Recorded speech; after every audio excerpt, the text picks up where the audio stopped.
El nuevo orden mundial. Los tiempos que vienen serán radicalmente diferentes a lo que hemos experimentado hasta ahora en nuestra vida. Pero se parecerán a muchas otras etapas de la historia. ¿Cómo lo sé? Porque siempre ha sido así.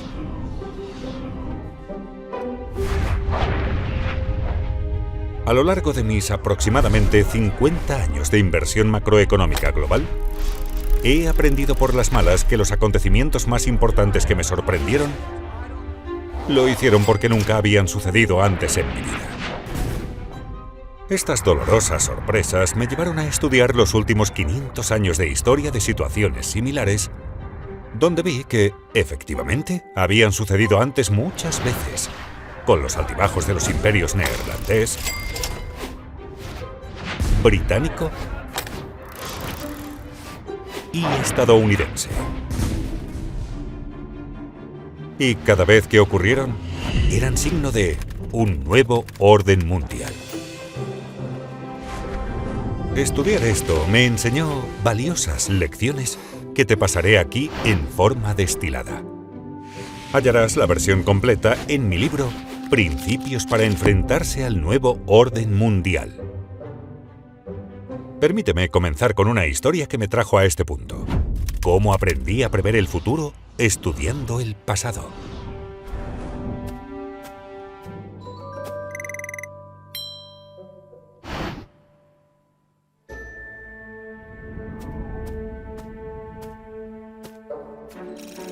En 1971, cuando era un joven empleado en el piso de la Bolsa de Valores de Nueva York, a Estados Unidos se le terminó el dinero y no cumplió con sus deudas. Así es, Estados Unidos se quedó sin dinero. ¿Cómo? Bien, en ese entonces el oro era el dinero utilizado en las transacciones entre países. El papel moneda o billetes, como el dólar, era como los cheques de un talonario, en el sentido de que no tenía otro valor fuera de que se podía canjear por oro, que era el dinero real. En aquel momento, Estados Unidos gastaba mucho más dinero del que ganaba, girando mucho más de esos cheques de papel moneda que el oro que tenía en el banco para canjear por ellos. Como la gente llevaba estos cheques al banco para obtener dinero de oro, la cantidad de oro en los Estados Unidos había disminuido. Pronto se hizo evidente que Estados Unidos no podía cumplir sus promesas por todo el papel moneda existente. Por lo cual, quienes tenían dólares se apresuraban a canjearlos antes de que se acabara el oro. Reconociendo que a Estados Unidos se le agotaría el dinero real, el domingo 15 de agosto por la noche, el presidente Nixon apareció en la televisión para decirle al mundo que Estados Unidos quebraba su promesa de permitir a la gente canjear sus dólares por oro. Por supuesto, no lo dijo así. Lo dijo más diplomáticamente, sin dejar claro que Estados Unidos estaba incumpliendo.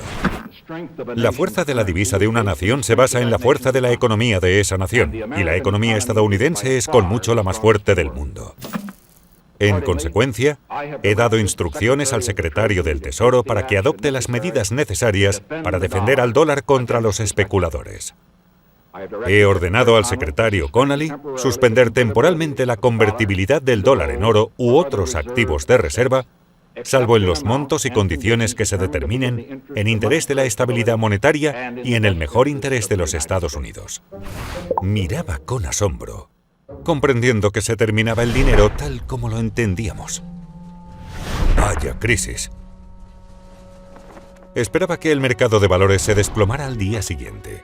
Así que llegué temprano al piso de la bolsa para prepararme. Cuando sonó la campana de apertura, estalló el pandemonio. Pero no como lo esperaba.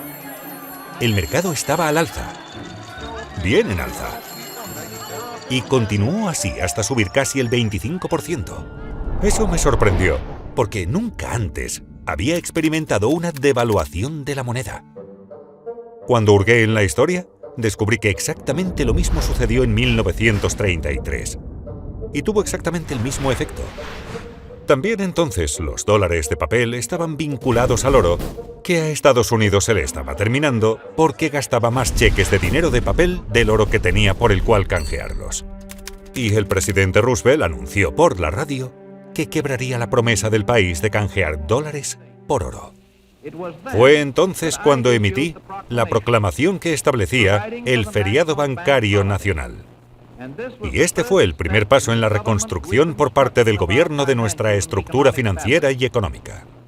El segundo paso, el jueves pasado, fue la legislación aprobada rápida y patrióticamente por el Congreso, confirmando mi proclamación y ampliando mis poderes, haciéndola posible en vista de la necesidad de tiempo para prorrogar el feriado y levantar la limitación de ese feriado gradualmente en los próximos días. Esta ley también otorgó la autoridad para desarrollar un programa. En ambos casos, romper el vínculo con el oro permitió a Estados Unidos continuar gastando más de lo que ganaba, imprimiendo simplemente más dólares de papel. Como aumentó el número de dólares sin un aumento en la riqueza del país, el valor de cada dólar cayó. A medida que estos nuevos dólares entraron en el mercado, sin un aumento correspondiente de la productividad, se usaron para comprar grandes cantidades de acciones, oro y materias primas, haciendo que sus precios aumentaran. A medida que estudiaba más historia, veía que la misma cosa había sucedido antes muchas veces. Vi que, desde el comienzo de los tiempos, cuando los gobiernos gastaban mucho más de lo que recaudaron en impuestos y las condiciones empeoraban, se quedaban sin dinero y necesitaban más. Entonces imprimían más, mucho más, haciendo que su valor cayera y aumentaran los precios de casi todo, incluidas las acciones, el oro y las materias primas. Ahí fue cuando aprendí por primera vez este principio. Cuando los bancos centrales imprimen mucho dinero para aliviar una crisis, compra acciones, oro y materias primas porque su valor aumentará y el valor del papel moneda caerá. Este imprimir dinero sucedió también en 2008 para aliviar la crisis de la deuda impulsada por las hipotecas. Y en 2020, para aliviar la crisis económica provocada por la pandemia. Y casi con certeza sucederá en el futuro. Por lo tanto, sugiero que tengas en cuenta este principio. Estas experiencias me dieron otro principio. Para entender lo que se te viene, debes comprender qué sucedió antes que tú estés. Ese principio me llevó a estudiar cómo la burbuja de la bulliciosa década de 1920 se convirtió en la depresión de 1930. Cosa que me enseñó a prever y aprovechar la burbuja de 2007, que se convirtió en el desplome de 2008. Todas estas experiencias me llevaron a desarrollar un impulso, casi instintivo, de buscar situaciones similares en el pasado para aprender cómo manejar bien el futuro. Órdenes nuevos.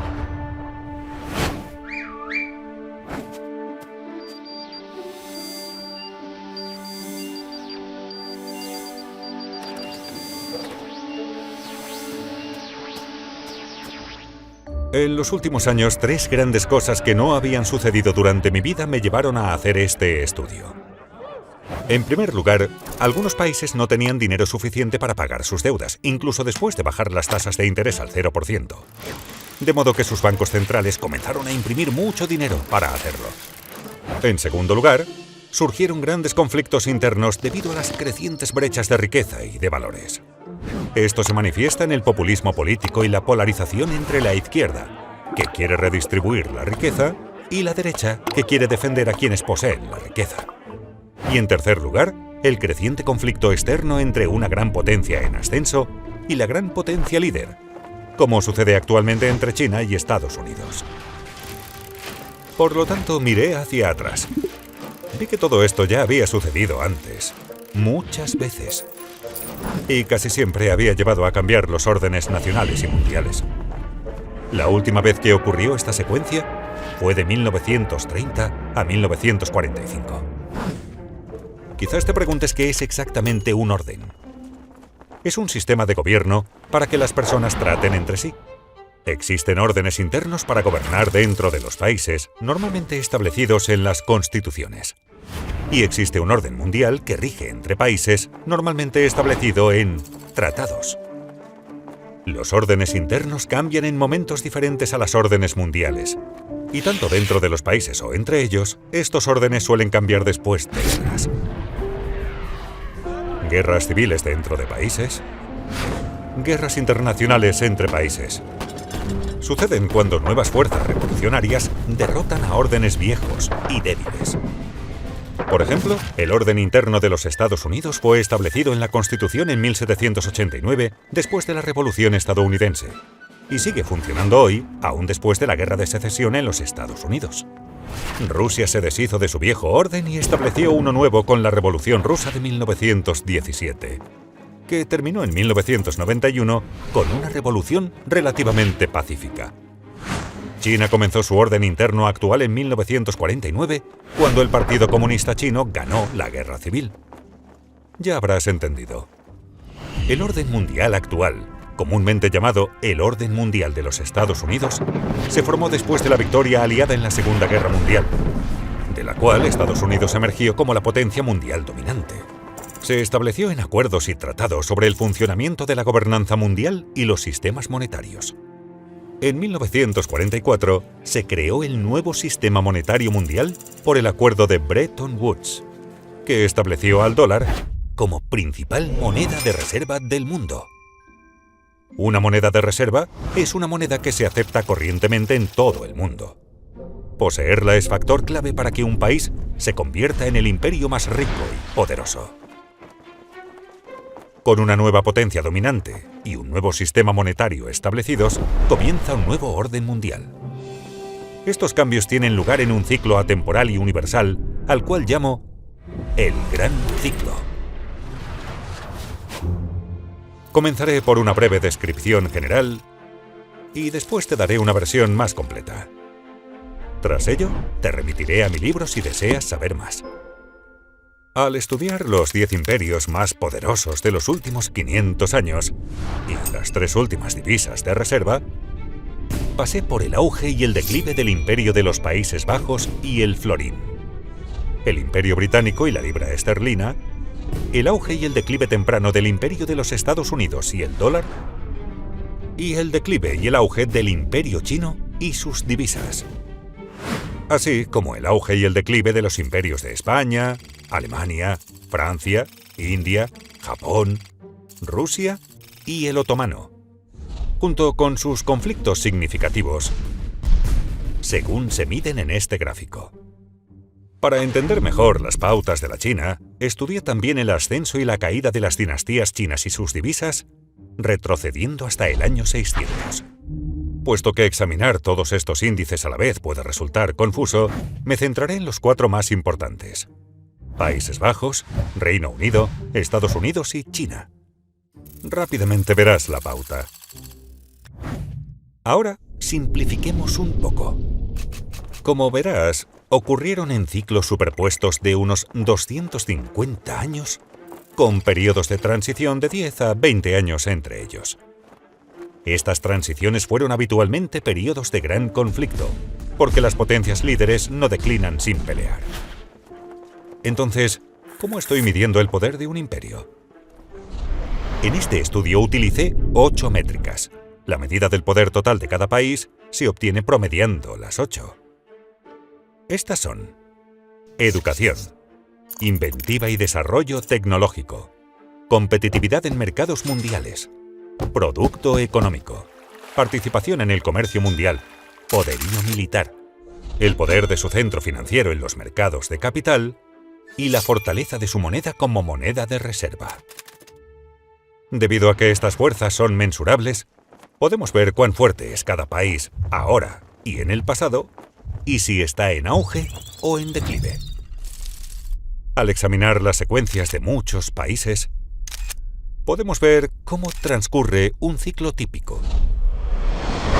Y como las ondulaciones nos pueden confundir, podemos simplificar un poco para enfocarnos en la pauta de relaciones de causa y efecto que impulsan el auge y el declive de un imperio típico. Como puedes ver, una mejor educación suele llevar a mayor innovación y desarrollo tecnológico y, con cierto retraso, al posicionamiento de la divisa como moneda de reserva. También verás que estas fuerzas disminuyen luego en un orden similar, reforzando mutuamente sus decadencias. Veamos ahora la secuencia típica de eventos dentro de un país que produce estas subas y bajas. En resumidas cuentas, el gran ciclo normalmente comienza después de que un conflicto importante, a menudo una guerra, define a la nueva potencia líder y al nuevo orden mundial. Como nadie quiere desafiar a esta potencia, sigue generalmente un periodo de paz y prosperidad. A medida que la gente se acostumbra a esta paz y prosperidad, apuesta cada vez más a que continuará y pide prestado dinero para hacerlo, lo cual finalmente lleva a una burbuja financiera. La participación del imperio en el comercio crece, y cuando la mayoría de las transacciones se realizan en su moneda, ésta se convierte en una moneda de reserva, llevando a un endeudamiento aún mayor. Al mismo tiempo, esta mayor prosperidad distribuye la riqueza de manera desigual, de modo que la brecha de riqueza entre ricos y pobres aumenta. Finalmente, la burbuja financiera estalla, conduciendo a imprimir dinero y al aumento del conflicto interno entre ricos y pobres, que a su vez lleva a alguna forma de revolución para redistribuir la riqueza. Esto puede suceder pacíficamente o como una guerra civil. Mientras que el imperio lucha con este conflicto interno, su poder disminuye en relación a los poderes rivales externos en ascenso. Cuando una nueva potencia en ascenso adquiere suficiente fuerza como para competir con la potencia dominante que sufre crisis internas, se producen conflictos externos, generalmente guerras. De estas guerras internas y externas surgen nuevos ganadores y perdedores.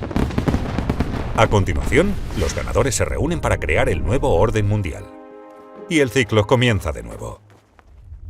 Cuando miré hacia atrás, vi que estas relaciones de causa y efecto impulsaron los ciclos de auges y declives desde el Imperio Romano hasta nuestros días.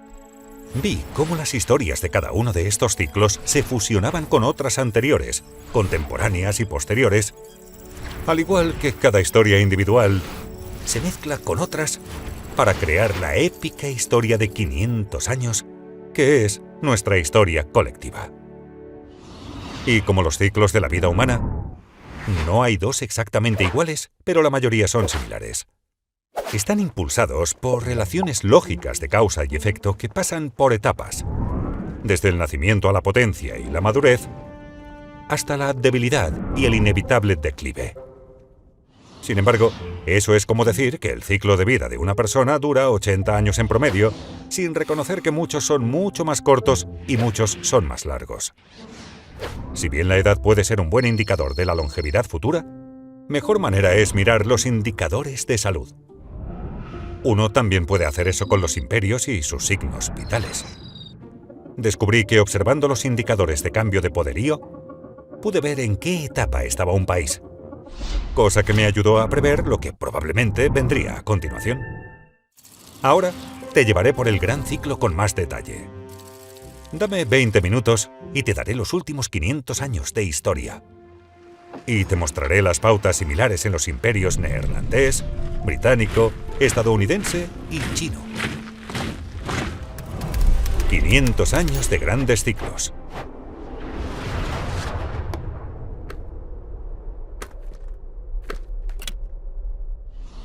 Voy a describir el ciclo típico dividiéndolo en 3 fases: auge, cima y declive.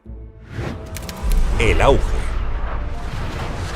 Los nuevos órdenes emergentes, tanto internos como externos, suelen ser iniciados por poderosos líderes revolucionarios que hacen 4 cosas. En primer lugar, alcanzan el poder obteniendo más apoyo que la oposición. En segundo lugar, consolidan el poder convirtiendo, debilitando o eliminando a la oposición para que no se interponga en su camino. En tercer lugar, establecen sistemas e instituciones que hacen que el país funcione bien. Y cuarto, escogen bien a sus sucesores o crean sistemas que lo hacen, porque un gran imperio requiere muchos grandes líderes a lo largo de varias generaciones. En esta etapa, poco después de ganar la lucha, hay generalmente un periodo de paz y prosperidad creciente porque el liderazgo es claramente dominante y tiene amplio apoyo, por lo cual nadie quiere combatirlo. Durante esta fase, los líderes del país deben diseñar un sistema excelente para aumentar la riqueza y el poder del país. En primer lugar, para ser grandes deben tener una educación fuerte, que no es solo enseñar conocimientos y destrezas, sino que también fortaleza de carácter, civismo y ética de trabajo. Estos se enseñan usualmente en la familia, las escuelas y las instituciones religiosas. Así se proporciona un respeto saludable por las reglas y las leyes, el orden dentro de la sociedad, la corrupción baja y los capacita para unirse para un propósito común y trabajar bien juntos. A medida que lo hacen, cada vez cambian más de producir productos básicos a innovación e invención de nuevas tecnologías. Por ejemplo, los neerlandeses avanzaron hasta derrotar al imperio de los Austrias, Habsburgo, y se tornaron magníficamente educados. Se hicieron tan inventivos que desarrollaron una cuarta parte de todas las invenciones más importantes del mundo. Las más importantes de ellas fueron los barcos, capaces de viajar por todo el mundo para recoger grandes riquezas, y el capitalismo, tal como lo conocemos hoy en día, para financiar esos viajes. Ellos, como todos los imperios líderes, mejoraron su pensamiento al abrirse al mejor pensamiento del mundo. Como resultado, el pueblo y el país se vuelven más productivos y más competitivos en los mercados mundiales, cosa que se manifiesta en su producción económica creciente y en el aumento de su participación en el comercio mundial. Puedes ver esto sucediendo ahora, ya que Estados Unidos y China son aproximadamente comparables tanto en sus productos económicos como en su participación en el comercio mundial. A medida que los países comercian más globalmente, deben proteger sus rutas comerciales y sus intereses en el extranjero contra ataques, por lo cual desarrollan un gran poderío militar. Si se ejecuta correctamente, este ciclo virtuoso conduce a un fuerte crecimiento de los ingresos, que puede utilizarse para financiar inversiones en educación, infraestructura e investigación y desarrollo. También deben desarrollar sistemas para incentivar y empoderar a quienes tienen la capacidad de generar o de tomar riqueza.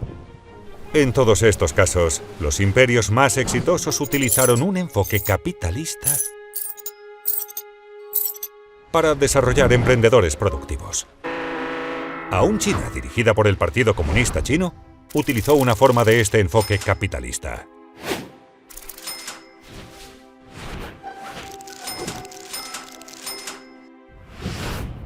Deng Xiaoping, cuando se le preguntó sobre esto, dijo: «No importa si es un gato blanco o un gato negro, mientras atrape ratones.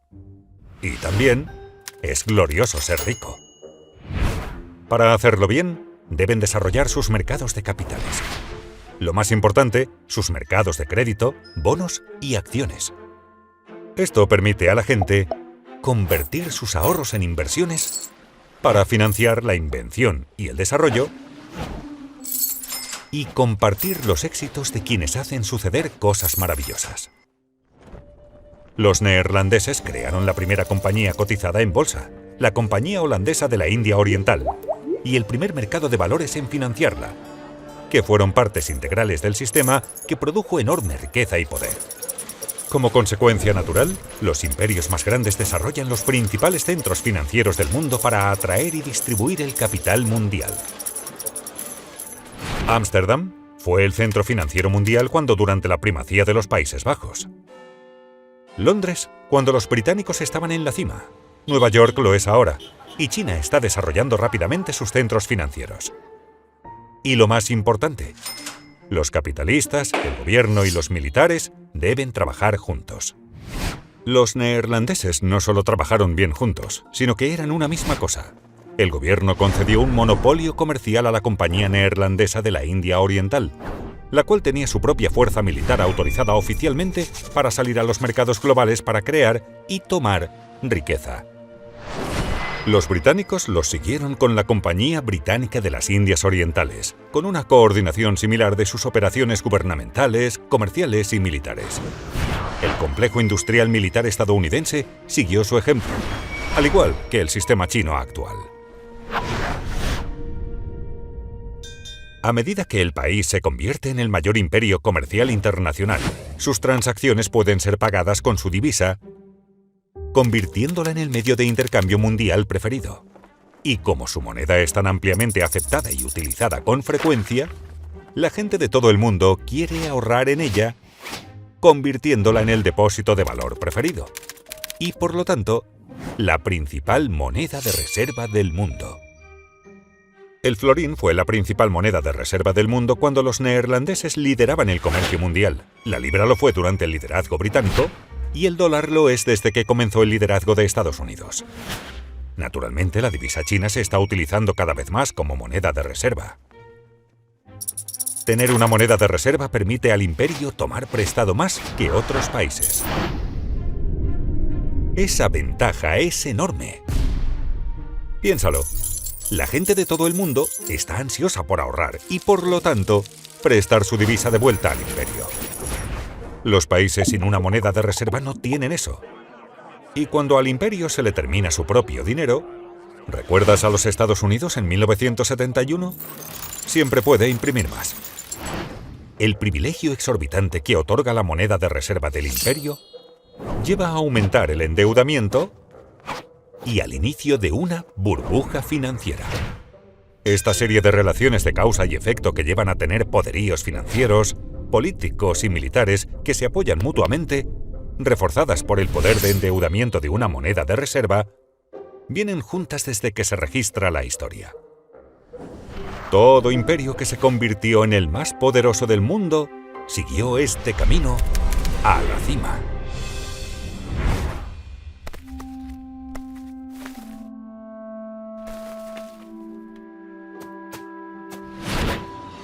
Mientras que en la fase superior se conservan la mayoría de estos poderes, los frutos de su éxito llevan en su seno las semillas de su declive. Como regla general, a medida que los habitantes de estos países ricos y poderosos ganan más, se tornan más caros y menos competitivos en comparación con los de otros países dispuestos a trabajar por menos. Al mismo tiempo, la gente de otros países copia naturalmente los métodos y tecnologías de la potencia líder, reduciendo así aún más la competitividad de la potencia líder. Por ejemplo, los astilleros británicos tenían trabajadores menos caros que los neerlandeses. Así, contrataron a diseñadores neerlandeses para diseñar mejores barcos construidos por trabajadores británicos menos costosos, haciéndolos más competitivos, lo que llevó a los británicos a ascender y a los neerlandeses a declinar.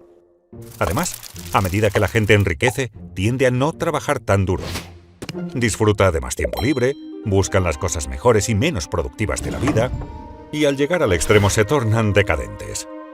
Los valores cambian de generación en generación durante el ascenso a la cima, desde quienes tuvieron que luchar para lograr riqueza y poder, hasta aquellos que la heredaron.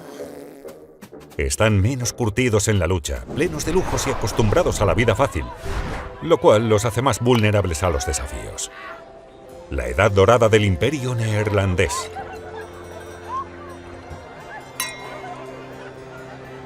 Y la era victoriana del británico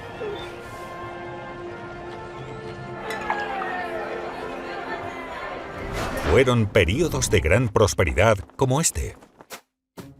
A medida que las personas se acostumbran a que les vaya bien, apuestan cada vez más a que los buenos tiempos continúen y se endeudan para hacer esa apuesta, lo que genera burbujas financieras. Naturalmente, las ganancias financieras se obtienen de manera desigual y las brechas de riqueza se ensanchan. Las brechas de riqueza se refuerzan a sí mismas, porque los ricos usan sus mayores recursos para expandir sus poderes. Por ejemplo, otorgan mayores privilegios a sus hijos, como por ejemplo el acceso a una mejor educación, e influyen en el sistema político en su beneficio. Esto genera las brechas en los valores, las políticas y en las oportunidades para el desarrollo entre los ricos, los que tienen, y los pobres, los que no tienen. Los menos acomodados sienten que el sistema es injusto, por lo que aumenta el resentimiento. Pero mientras el nivel de vida de la mayoría de las personas sigue aumentando, estas brechas y resentimientos no se traducen en conflictos. Tener la moneda de reserva del mundo conduce inevitablemente a endeudarse excesivamente y contribuye a que el país acumule grandes deudas con prestamistas extranjeros. Si bien esto aumenta el poder adquisitivo a corto plazo, a largo plazo debilita la salud financiera del país y la moneda. En otras palabras, cuando el endeudamiento y el gasto son fuertes, el imperio parece muy fuerte. Pero de hecho, sus finanzas se están debilitando. El endeudamiento sustenta el poderío del país más allá de su basamento real, al financiar tanto el excesivo consumo interno como los conflictos militares internacionales necesarios para mantener el imperio. Inevitablemente, los costes de mantener y defender el imperio superan los ingresos que aportan, por lo cual, tener un imperio deja de ser rentable. Por ejemplo, el imperio neerlandés se extendió excesivamente por todo el mundo y libró, una tras otra, guerras cada vez más caras contra los británicos y otras potencias europeas para proteger su territorio y sus rutas comerciales. De manera similar, el imperio británico se tornó un aparato masivo y burocrático y perdió sus ventajas competitivas a medida que las potencias rivales, en particular Alemania, levantaron vuelo, conduciendo a una carrera armamentista cada vez más cara y a una guerra mundial. Estados Unidos ha gastado unos 8 billones de dólares en guerras extranjeras y sus consecuencias desde el 11S. Y billones más en otras operaciones militares y en mantener bases militares en 70 países. Y todavía no gasta lo suficiente para mantener su competencia militar con China en la zona que la circunda. En este ciclo, los países más ricos eventualmente se endeudan cada vez más al tomar prestado de países más pobres que ahorran más, una de las primeras señales de una transferencia de riqueza y poderío. Esto comenzó en Estados Unidos en la década de 1980, cuando tenía un ingreso per cápita 40 veces mayor que el de China, y comenzó a pedir prestado a los chinos que querían ahorrar en dólares, porque el dólar era la moneda de reserva del mundo. Análogamente, el Reino Unido tomó mucho dinero prestado de sus colonias, mucho más pobres, y los neerlandeses hicieron lo mismo en su cima. Si al imperio se le comienzan a agotar los nuevos prestamistas, aquellos que tienen su moneda comienzan a tratar de vender y salir en lugar de comprar, ahorrar, prestar y entrar.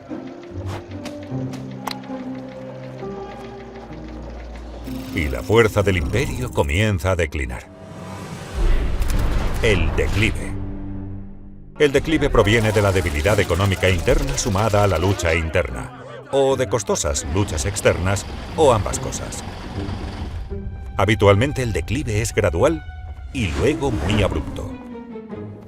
Cuando las deudas llegan a ser muy grandes y hay una recesión económica y el imperio ya no puede pedir prestado el dinero necesario para pagar sus deudas, estalla la burbuja financiera. Esto crea grandes dificultades internas y obliga al país a elegir entre incumplir con sus deudas o imprimir un montón de dinero nuevo. Siempre opta por imprimir un montón de dinero nuevo. Al principio, gradualmente, y finalmente en forma masiva. Eso hace perder valor a la moneda y aumenta la inflación. Para los neerlandeses esta fue la crisis financiera provocada por los excesos financieros y el financiamiento de la Cuarta Guerra Anglo-Neerlandesa. Análogamente para los británicos, fue pagar por sus excesos financieros y por sus deudas de las dos guerras mundiales. Y para Estados Unidos han sido 3 ciclos de bonanza financiados por deuda y crisis desde la década de 1990, con el Banco Central interviniendo cada vez con medidas más fuertes. Cuando el gobierno tiene problemas para financiarse a sí mismo, cuando hay malas condiciones económicas y los niveles de vida de la mayoría de la gente están disminuyendo, y hay grandes brechas de riqueza, de valores y políticas, los conflictos internos entre los ricos y los pobres, así como los diferentes grupos étnicos, religiosos y raciales, aumentan considerablemente. Esto conduce al extremismo político que se manifiesta como populismo, de izquierda o de derecha. Los de izquierda buscan redistribuir la riqueza, mientras que los de derecha buscan mantener la riqueza en manos de los ricos. En esos tiempos es habitual que los impuestos a los ricos aumenten. Y cuando los ricos temen que se les vaya a quitar su riqueza y bienestar, se trasladan a lugares, activos y divisas en los que se sienten más seguros. Estos flujos salientes reducen los ingresos fiscales del imperio, conduciendo a un proceso clásico de ahuecamiento que se refuerza a sí mismo. Cuando la fuga de riqueza se torna lo suficientemente grave, los gobiernos la proscriben. Los que buscan salir comienzan a entrar en pánico. Estas condiciones turbulentas socavan la productividad, lo cual reduce la torta económica y causa más conflictos sobre cómo dividir los recursos en disminución. Los líderes populistas emergen de ambas partes y se comprometen a tomar el control y poner orden.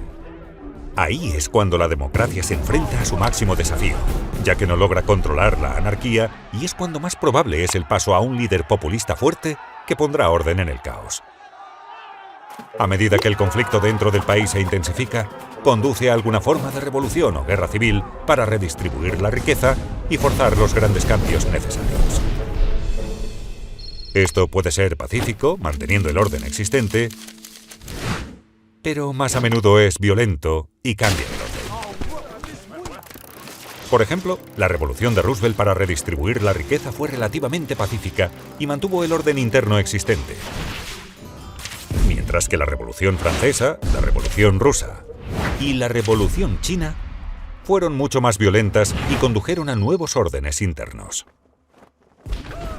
Este conflicto interno debilita al imperio y lo torna vulnerable a los rivales externos en ascenso, quienes, al ver esta debilidad interna, están más inclinados a plantear un desafío.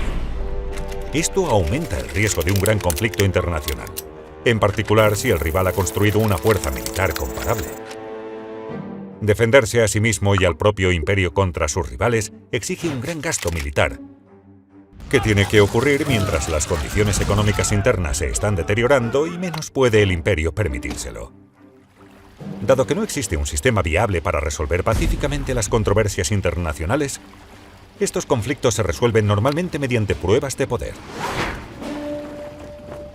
A medida que se plantean desafíos más audaces, el imperio líder se enfrenta a la difícil elección de luchar o retirarse. Luchar y perder es el peor resultado, pero retirarse también es malo, ya que cede el progreso al rival e indica a aquellos países que están pensando por cuál bando optar que el imperio es débil. Las malas condiciones económicas traen más lucha por la riqueza y el poder, lo cual inevitablemente conduce a algún tipo de guerra. Las guerras son terriblemente costosas. Al mismo tiempo, producen los desplazamientos tectónicos que realinean los nuevos órdenes con las nuevas realidades de la riqueza y el poder en el mundo. Cuando quienes poseen la moneda de reserva y las obligaciones del imperio en declive pierden la fe y las venden, eso marca el final de su gran ciclo. De las aproximadamente 750 divisas que existieron desde 1700, ahora existen menos del 20%, y todas ellas han perdido valor. Para los neerlandeses esto sucedió después de su derrota en la Cuarta Guerra Anglo-Neerlandesa, cuando no pudieron pagar las deudas masivas que habían acumulado durante la misma. Esto llevó a que muchos corran al Banco de Ámsterdam y a una venta desesperada, forzando la impresión masiva de dinero que devaluó la moneda y al imperio hasta la irrelevancia. En el caso de los británicos, esto sucedió después de la Segunda Guerra Mundial, cuando, a pesar de su victoria, no pudieron pagar las enormes deudas que habían contraído para financiar su esfuerzo bélico. Esto condujo a una serie de impresiones de dinero, devaluaciones y ventas de la libra esterlina, mientras Estados Unidos y el dólar emergían dominantes y creaban un nuevo orden mundial. En el momento de esta grabación, Estados Unidos todavía no ha llegado a este punto. Aunque tiene una deuda masiva, gasta más de lo que gana y financia este déficit con más préstamos e imprimiendo enormes cantidades de dinero nuevo, la gran venta de dólares y de deuda en dólares aún no ha comenzado. Y aunque hay grandes conflictos internos y externos que ocurren por todas las razones clásicas, todavía no han cruzado la línea para convertirse en guerras. Eventualmente de estos conflictos, sean violentos o no, surgen nuevos ganadores, que se unen y reestructuran las deudas y los sistemas políticos de los perdedores y establecen el nuevo orden mundial. Entonces, el viejo ciclo y el imperio terminan y el nuevo comienza. Y lo hacen todo de nuevo. Son muchos los detalles que acabo de dar para pintar una imagen de cómo transcurre el típico gran ciclo. Por supuesto, no todos transcurren exactamente así, pero la mayoría lo hace, hasta el punto de que parece que las historias de ascensos y declives siguen siendo esencialmente las mismas. Y lo único que cambia es la ropa que llevan los personajes y las tecnologías que utilizan. Entonces, ¿hacia dónde nos dirigimos?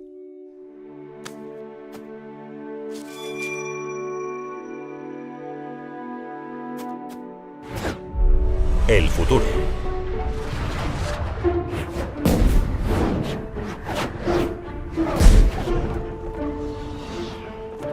La mayoría de los imperios tiene su tiempo bajo el sol e inevitablemente entran en declive. Revertir un declive es difícil porque requiere deshacer mucho de lo que ya se ha hecho, pero es posible. Observando estos indicadores, es bastante fácil ver qué fase del gran ciclo transita un imperio, en qué estado se encuentra y si su condición está mejorando o empeorando, lo que puede ayudar a estimar cuántos años le quedan. Aún así, estas estimaciones no son precisas, y el ciclo puede prolongarse si los responsables prestan atención a sus signos vitales y los mejoran. Por ejemplo, sabiendo que una persona tiene 60 años, su estado físico, si fuma o no, y algunos otros signos vitales básicos, se puede estimar su longevidad. Uno también puede hacer eso con los imperios y sus signos vitales. No será preciso, pero será ampliamente indicativo y dará una orientación clara sobre los pasos que hay que dar para aumentar la longevidad. En la mayoría de los casos, la mayor guerra de una nación es consigo misma, sobre si puede o no tomar las decisiones difíciles necesarias para mantener el éxito. En cuanto a lo que tenemos que hacer, se reduce a dos cosas: ganar más de lo que gastamos y tratarnos bien los unos a los otros. Todas las demás cosas que he mencionado, educación sólida, inventiva, competitividad y todo lo demás, son solo formas de conseguir estas dos cosas. Es fácil medir si las estamos haciendo. Así que, al igual que las personas que quieren ponerse en forma, pongámonos en el programa y mejoremos nuestras constantes vitales. Hagámoslo a título individual y a título colectivo. Mi objetivo al compartir esta imagen de cómo funciona el mundo y algunos principios para afrontarlo bien es ayudarte a reconocer dónde estamos y los retos a los que nos enfrentamos, y a tomar las decisiones sabias necesarias para navegar bien en estos tiempos.